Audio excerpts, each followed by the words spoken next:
Hello everybody. So in this video I'm going to look at evolution, everybody's friend. That was the title of the video. I don't know if it still is the title of the video. Maybe I thought of a better one. But anyway, so this comes from somebody on one of the previous videos put a comment. It was about if I'm eternal, then da da da da da da da.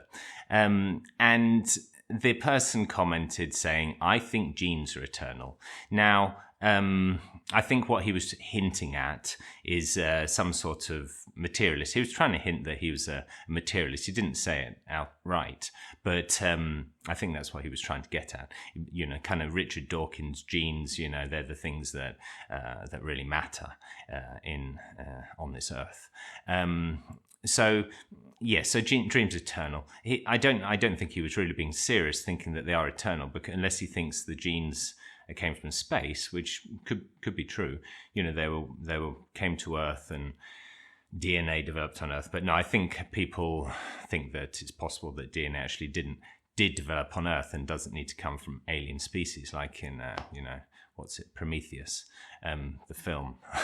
Now, so if somebody's trying to use evolution to try to say that non-duality or idealism is wrong, and I believe in this, and this is a great theory, and so therefore you're wrong. Unfortunately, he didn't realize that that evolution is used to prove idealism by the main modern idealists like Bernardo Kastrup and Donald Hoffman. I mean, Donald Hoffman bases his theory on evolution, basically. So he runs these models of mathematical models, multiple generations, game theory, to see whether perceiving reality as it is beneficial. Yeah, increases the fitness of something and enables it to pass on its genes, enables it to eat or feed itself, escape dangers, and reproduce. Now, so he ran these, many generations, and he saw that things that actually perceive reality as it is don't survive, and things that that create an artificial view of reality, a simplified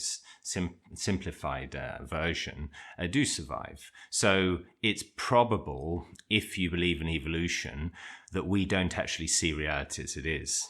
That what we see is an interface that's been simplified so that we can pass on our genes, basically.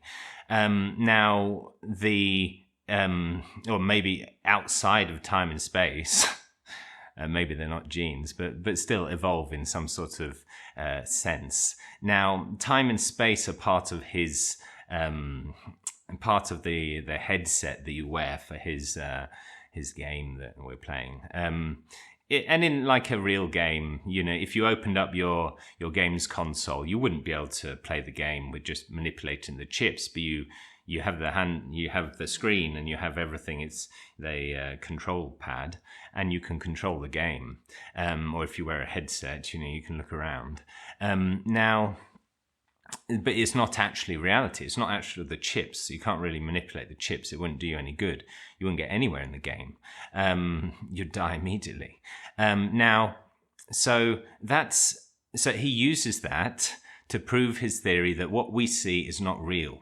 Now, Bernardo Kastrup also uses it, not really to prove his theory, but he says things like, well, he thinks that we are monkeys on a rock, evolved monkeys, and he says that we evolved metaconsciousness, that the phenomenal consciousness that exists as the mind of the universe is not actually metaconscious, so it's not aware of being aware. It doesn't realize that it's aware, but we evolved this higher functioning. So certainly he believes in evolution, and he uses it in his theory. Now, if we look at if the world is a game, if the world is an interface, then when we look at the evolution within the game, and we prove things, and we look at science and we carry out experiments in the game, We're basically analyzing how the game works, and we get good at it, as we do with science. We control the earth. Science is really, really successful. Now, this doesn't mean that it's the reality. You could be playing a game and you could get really good at the game, but that means you're good at the game. It doesn't mean that you're any good at the real world. Now, I'm not saying that it's no use. Of course, we've got to, basically, if we got enlightened, and the best thing to do would be to play the game really well. So science is good. And I also think that science will drop materialism, probably move to a period of panpsychism, and then eventually go to idealism, and then after that to non-duality, and then after that to spiritual mysticism or whatever. But so I think science is going to take us in the right direction. So I'm not saying that science isn't any good. It helps us to play the game, but it doesn't mean that this is the reality. So if you are somebody like me who's likes to defend idealism and against people's horror that you appear to be somebody who believe that everything's basically in the mind, not really my mind, but well, it is my mind, it's your mind too, but everything is in consciousness. If you enjoy arguing for those points, then these kind of things might help you a bit. They certainly help me. So if you don't agree with it, then put a comment. If you think I can improve my arguments, please put a comment. I'll be interested to hear some different ideas and we can talk about it. Thank you very much. Goodbye.